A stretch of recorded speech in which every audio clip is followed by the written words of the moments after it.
Blog Talk Radio.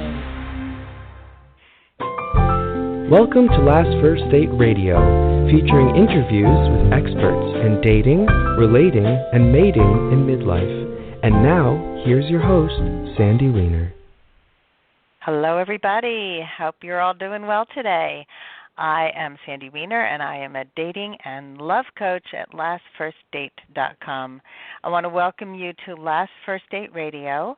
We are a featured show about attracting and sustaining healthy relationships, especially after 40. Every week I bring you in-depth interviews with top experts and cutting-edge authors in the field of dating and relationships. And today I'm going to be speaking with life coach and counselor Judy about how to recognize and address triggers in relationships. As a dating coach, I help women over 40 become more confident so they can finally have the healthy, lasting, loving relationship that they yearn for. I have watched so many women settle for the wrong men, allow men to take advantage, to treat them terribly. And that's why it is my mission to help women value themselves, to become women of value, and to do that by letting go of the past, by releasing some unconscious behaviors that sabotage their relationships, and by trusting their intuition so that they can comfortably be vulnerable, open up their hearts, and create deeper, more meaningful connections. I really want women to understand men and to amp up their femininity and communicate everything that they need and want. A woman who can do all this is like candy to a man, well, a man who likes candy, but it is so amazing to a man to have a woman who takes responsibility for herself and isn't afraid to be a woman and to be strong at the same time. Every week I bring you a tip on how to be a woman of value, and this week's tip is to love yourself first. If you want somebody to love you, you must honor, respect, and love yourself first. And I like to use the analogy of imagine that you're trying to sell a product and you don't really believe in it. Would you go to somebody and say, hey, I'm selling this face cream and it's supposed to make you look 10 years younger, but it doesn't really work, but please buy it anyway. Well, that's what it's like when you expect somebody to fall in love with you if you don't love yourself first. So it may sound simple, it may sound trite, but it is so crucial and important to really take care of yourself, to practice self-care, to love yourself, and know that you have value. If you do want to become a woman of value who attracts her best partner, please head over to lastfirstdate.com, to my website, and sign up for my brand new free guide, The Top 10 Reasons Why Men Pull Away or Disappear, and how you can finally attract and keep the love you deserve. Please stop sabotaging your love life and start taking back your control by being a true woman of value. Our guest today is Judy. She is a clinical counselor and a certified life coach, and she has a successful 14-year private practice as a licensed professional clinical counselor in Ohio. She absolutely loves helping people understand relationships and have successful relationships. Welcome to the show, Judy. Hi, Sandy. Good to be here. So happy to have you. You have a great voice, by the way. You're very upbeat. Sometimes I get people on the show, and I'm like hoping that they'll have some good energy because it always helps to bring energy to the show. So we're starting out on a good foot. So let's talk about triggers and how to recognize and address triggers.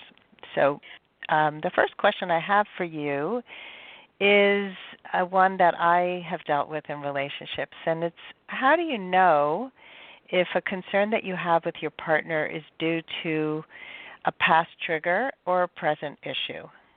I love that you brought that up because that's exactly the difference that you want to figure out. Is it something that was from the past that they've worked through that you might see a little bit of an evidence about it right now, or is it a current problem that you really want to look at as a red flag in the present? So that's why it's important. And the questions that you ask the person to find out which one it is really valuable. So if you know the questions to ask, that when you see, oh no, is there something going on that's a trigger, or is it a red flag and I need to back up, asking questions about how that person has dealt with that trigger is one of the ways that you differentiate between the two. So can you give us an example of a trigger that you might want to get some more information about? Sure. So if you hear somebody saying, oh, I don't want to get hurt again, so you're talking with them and you're talking about where to, move your relationship, or just even if you're in casual conversation and they say, oh, I just don't want to get hurt again, that's a statement that could put a trigger in there. Is it something from the past, or is it something that they are absolutely going to put walls up, they're going to shut down emotionally, they won't commit? How do you know? So a good question to ask is, what have you learned from your past hurtful relationships? What have you learned? Mm-hmm. Great question, because the answer that they give you is going to tell you, is it something that's still in the present? If they give you a negative answer, if they give you an answer that puts down their past relationship, then that's telling you it's definitely something that's still in the present. If they actually say, well, this is what I learned about when I get hurt, this was how I dealt with it, this is how I processed through it, this is how I've moved on, then that's something where they can say, well, I don't really want to get hurt again, but I know how to handle it and I'm willing to take the risk. That's a really good example. And I have actually asked that on dates. What have they learned from their divorce? Mm-hmm. And sometimes they're like a deer in the headlights going, nothing, I don't know. Yep. And it doesn't start out with a trigger statement. It's just, I'm always curious because I think you can learn so much from their answer. And I want to know that somebody's done the work and is not still holding on to anger and blame, because that really paints them as a victim. Exactly. I completely agree. The big answer that I want to hear from someone is that they actually went through a process.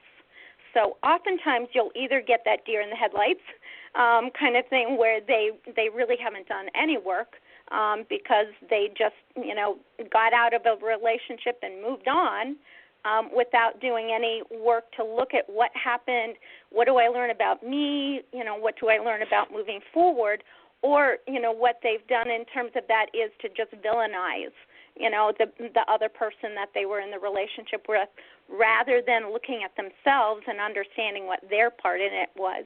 So asking that kind of question that you've asked in the past is perfect. What have you learned from your past relationships?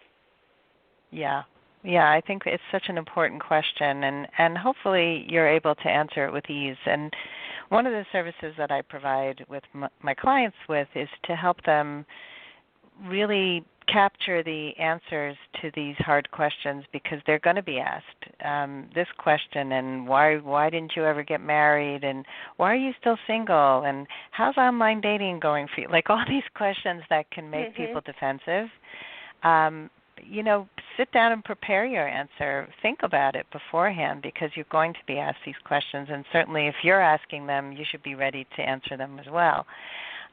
So this is all about the partner or the potential partner. You're on a date and you're asking these questions. And before I get to the next question, I want to say that when I first started dating after a 23-year marriage ended, I still had work to do. And I remember I waited 2 years before dating, but I would attract a lot of men who dumped all their baggage on me because I still had work to do. So, yes, that's true. So I would stay on the phone with a man who was bashing his ex-wife for an hour, 2 hours. She wiped me out financially because, like I was curious about people, and I wanted to hear their story, but I didn't know how to just stop them and redirect the conversation, or just to say it sounds like you're still carrying a lot of pain, and we seem to be in very different places. Like, how would you address that kind of thing? What if somebody was going on and on? What would you say? I think that dating is about learning about yourself first and learning about how you experience other people. So as you're on the phone listening to somebody else, figure out where that line in the sand is, about where it's like healthy, where you feel like you're connecting with the other person in a healthy way, that they're sharing or they're dumping. I like you using that term, the dumping part of it, because that is somebody using you, and that's a red flag. You want to see the red flag. Are they using you to dump on you without doing it a sharing thing where they're understanding that has an impact on you?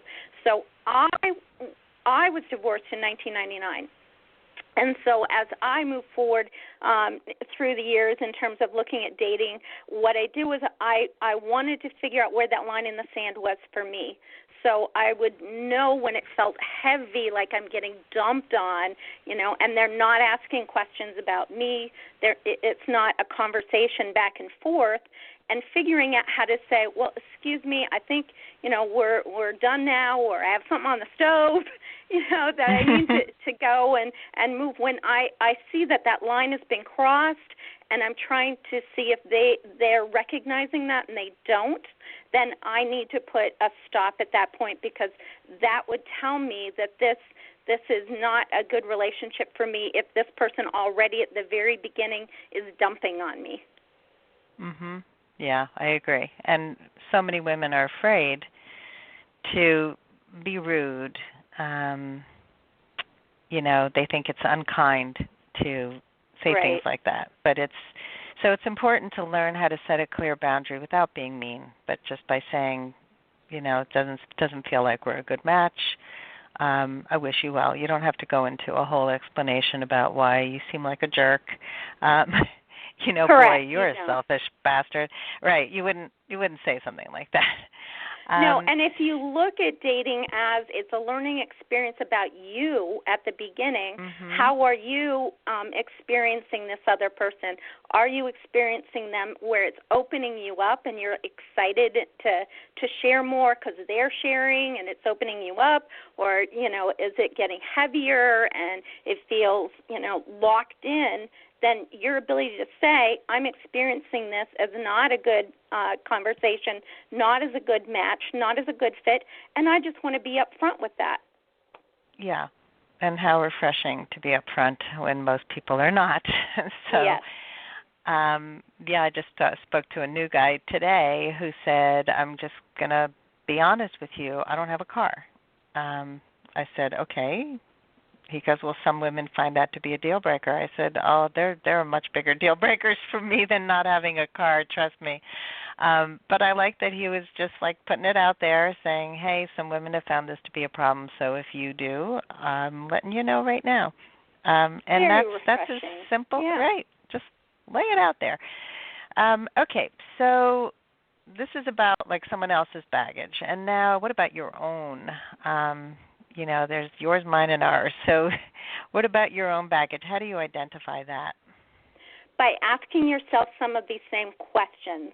So I think that there's a couple good questions to ask yourself, such as what you were saying, that you prepare your clients to be able to ask those questions to someone else and answer it themselves. So good questions to ask yourself is, how do you handle disappointments and failures? In whatever way that somebody might define failures. But how do I handle disappointments? How do I handle maybe what I perceive as failures in my life? How did I handle it? How have I learned and grown and moved past that?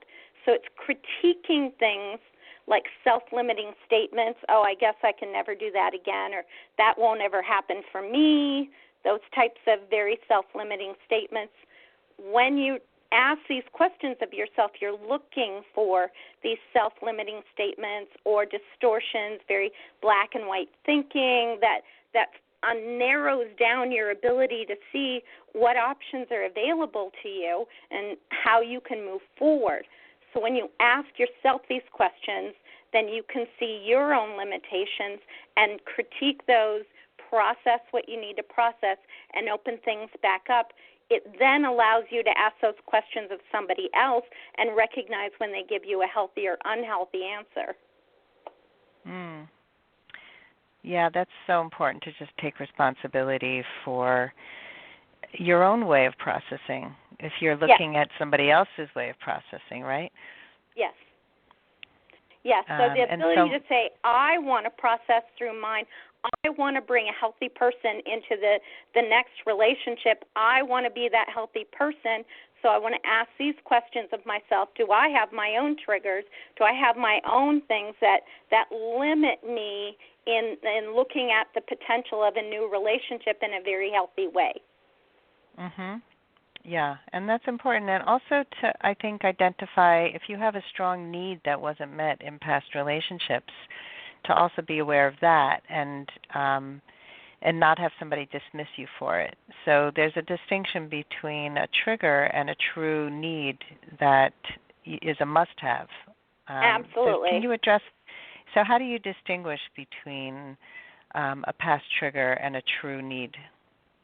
A true need is what you've learned about yourself when you critique and reevaluate what went on in a past relationship. You're looking to say, what am I learning about me? And one of those questions is, what am I learning about my own needs? So you're looking to see, do I need someone that is like in my life every day, that's texting or contacting me every day to check in and see how I'm doing? That's a need that I may have. Other people, personality-wise, or just the way that they approach relationships is, no, we'll schedule something once a week or twice a week. I'll wait till I see you then. That feels really good. So when you ask yourself these questions, you're learning about you and the needs that you have. The trigger part is when it feels like those needs did not get met and you're still hanging on to them without really understanding that you can empower yourself to know what those are for you and then just look for them and be direct in looking for them in the next relationship. Yeah, and I think that that's a good way to distinguish. And I see that when somebody gets really defensive or contemptful, those are, to me, that feels like they're still hanging on to stuff that they haven't processed. So they're taking it out on you instead of looking within. Yes, I'm also looking for these fatalistic comments, self-defeating, fatalistic comments that say, oh, bad things are always going to happen to me or nothing ever goes right for me, whether I say that myself or the other person is saying that, looking for those kind of fatalistic kind of comments, self-defeating beliefs, I can't really do this, I'm not good at this. Those kind of things are telling you that there may be some needs within there, but the person has not yet processed enough and empowered themselves to say, I have certain needs, and that's okay. Yeah, and I see that a lot with people who come to see me, and I'm sure you do too, that they often have given up hope of having a healthy relationship. Yeah. They think it's not possible for them. I recently had a client who was basically saying, deep down in my heart, I don't feel it's possible for me. And I always help them look for evidence that's contrary and evidence in their life. Like one was, I'm going to be alone for the holidays. And then as soon as we got off our coaching call, she had 2 invitations to do things around the holidays. So, I don't have any good friends. Hey, what about those people who just called you and reached out to you and wanted you to spend the night and included you in their family gatherings? And, so it's when you get into that really bad space, it's really hard to see the good. You just focused on what's wrong. And so it's important to have the skills to be able to pull yourself out of that rut that you feel that you're in. Yeah, I agree. And I love the tip that you gave today about loving yourself first, and that actually is the key in terms of when you love yourself first and you look for ways to know yourself, know what needs you have, how to meet those needs both yourself and having other resources, other people, to meet those needs. That's how you get out of that fatalistic, nothing good is ever going to happen to me and such, and narrow, where it only will be met within a romantic relationship, the narrowing of that. So when you love yourself well, when you love yourself first, that really expands your viewpoint. Yeah, it's really true. And then you realize I am a person of value. Like, I don't want to be treated this way. And it helps you to process every date that doesn't work out, every time somebody doesn't call you when they say they will. It's more of you can tell yourself, hey, I don't want to be around somebody whose words and actions don't match. That doesn't work for me. Instead of saying, what's wrong with me? Why didn't they call? I must not be pretty enough, young enough, skinny enough, whatever enough. So people who want to really heal and move forward from their past baggage. So loving yourself first is one important part of that. What else can they do to move forward? I think that it's the law of attraction. So you attract the type of people, the type of relationships that you want around you, you attract them. So in addition to the loving yourself first, you also look at the type of life that you want to live, and then you attract those type of people. So you go, to groups, or you find people that are interested in a certain topic that you enjoy, and that attraction of, I'm passionate about this cause, or I really enjoy art and I'm going to art things like that. You attract the type of people that you are. So if you're trying to live out something that's not really you, you're doing it out of other reasons, I think I'll maybe find somebody here, so I'll go to this place, or my friend wants me to do this. That's not really me and out of my comfort zone. Our ability to attract that vibe may be decreased because it's not really who we are, and we can open up in the areas that we are. So that's one way to attract folks. Yeah, so many people meet people who they connect with when they're doing things that they love. And exactly. Yeah, so it's important, and I always tell people, my clients who I work with, that they shouldn't just be online dating. They should also be out doing volunteer work and being involved in activities with people who are engaged similarly, because then you're going to meet like-minded people. And don't try to be something that you're not. I agree. Good advice. So I had a situation at the beginning of a relationship where it was obviously his old baggage that was coming up. And years ago, I could never have approached him in a way that was effective, but I knew immediately that was his stuff. And he started texting about it. I mean, he actually started to pull away. He wanted me to stay overnight on a weekend. I couldn't because of work. Told him I'd get together with him anyway, but I couldn't stay the night because I'd lose sleep, and I couldn't do that. Had nothing to do with him. It had to do with taking care of my needs. And he got insulted and stopped talking to me for an entire morning, which was unusual. And so I wrote to him a very sweet text and said I missed his morning texts, and he said, I was a little disappointed last night by your answer, but I'm okay now, or something. And then he started talking about it in a text, and I said, no, let's get on the phone and talk later today. This is not a conversation to have by text. So I took control of that, and then I had already processed it. I knew how I felt when it happened, and I knew that it was something that he was still hanging on to. And so I let him speak first, and he told me about his disappointment, and I said, I hear you, and in a relationship, we had both discussed how we had not had our needs met in past relationships, and I said, I had a need for sleep, and you were not really honoring that. And in order for us to have a healthy relationship, we both have to honor each other's needs. And is that something you feel you can do? So that it was a conversation that was pretty easy to have, but he never really got it. It came up after our breakup when he was like, yeah. After our breakup, he brought it up again because he also used the word disappointed, and that's a trigger word for me. Because so I said, when you said you were disappointed, I said it sounded like a judgment to me that I didn't do what you wanted, so you had disappointment. And I said, that didn't feel good. So later, when we broke up, he said, well, I asked my friends, and they all agreed that that disappointment is not about judgment, and you're wrong. Mm-hmm. Which was like, oh, I'm really glad I'm breaking up with you, because you're like a 2-year-old, and he's a psychologist. So, all right, so this is what I did. So do you have any other tips about how to approach your partner about their baggage? I love that question of how do you handle disappointment?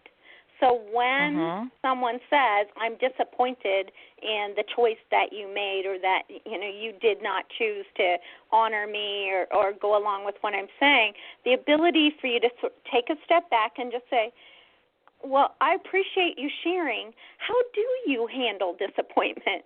How do you process through disappointment? So you're asking them for their process, which, again, you'll probably get the deer in the headlights look from them, but that actually gives them the idea of, oh, there's a process. There should be a process to deal with disappointment. That's a great learning opportunity that you're giving them, and that's what's important to me, is to see, do they take advantage of that learning opportunity, and they say, I don't know, I've never thought about that question. Let me take some time, think about it, I'll come back and let you know. That's letting them know that's work they need to do, and I want to see if they're going to choose to do that work. Yeah, I think it's a great way to turn it around, and also let them know your standards in terms of processing and maturity, and who you are, and what your expectations are of a partner. And I think when we're getting to know a potential partner, we see them through these challenges and see how they stand up to them or fall apart. And I think that each one is evidence of what their character is like deep down and who they are as a person. Yeah. So let's say your partner is willing to work on baggage. How can you support your partner and work together to heal? If you're in a relationship right now? I like to have folks be able to share with each other, I know this is my weakness. I know this is my trigger. I know this is something that when it comes about, I immediately go to a negative place or immediately defend so I know what my weakness is. I know what my unhealthy response is. And then here's my plan that I'm working on to deal with it, and this is how you can be helpful to me. So that's a 4-step process. Knowing what it is that is our baggage, recognizing how it manifests, how it comes out, saying what our plan is to deal with it, and then being able to give the other person, this is how you can support me in the plan that I'm working. That is so clear and mature and wonderful. I love that. My very first relationship after my divorce, I said to the guy I was dating, how might you sabotage this relationship? That's a great question. I love it. Well, he thought I was crazy, but I was like, he goes, what do you mean? I like you. I said, yeah, but, we all do things in relationships that can sometimes sabotage. So I would love to know what yours is, and I'll share mine. And it did lead to a really great conversation. So there's lots of ways to just put the stuff out on the table. I mean, in coaching, we call it designing the alliance. And, it's like, here's who I am, and here's what you can expect from me, and what can I do to help you. And, boy, when people can talk this way, it's just amazing. You have honest relationships, which is what we all really yearn for in the end. Yes. Well, this has been an amazing discussion, Judy Lair, and I really, really appreciate just the practical steps you've taken us through, the questions to ask, and I'm sure you have so much more to offer. So can you tell our audience how they can find you? And I know you have a free giveaway, too. I do, Sandy, yes. I really am about helping people create a life they love, and especially for leadership opportunities. When you create a life that you love, then you inspire other people to follow your lead. So folks can get information on that, including some free MP3s that give a visualization of how do you lead differently at my website, judylair.coach.com, JUDYLAIR coach.com. And at the bottom, there's Viewpoint Leadership MP3s. Okay. Well, thank you.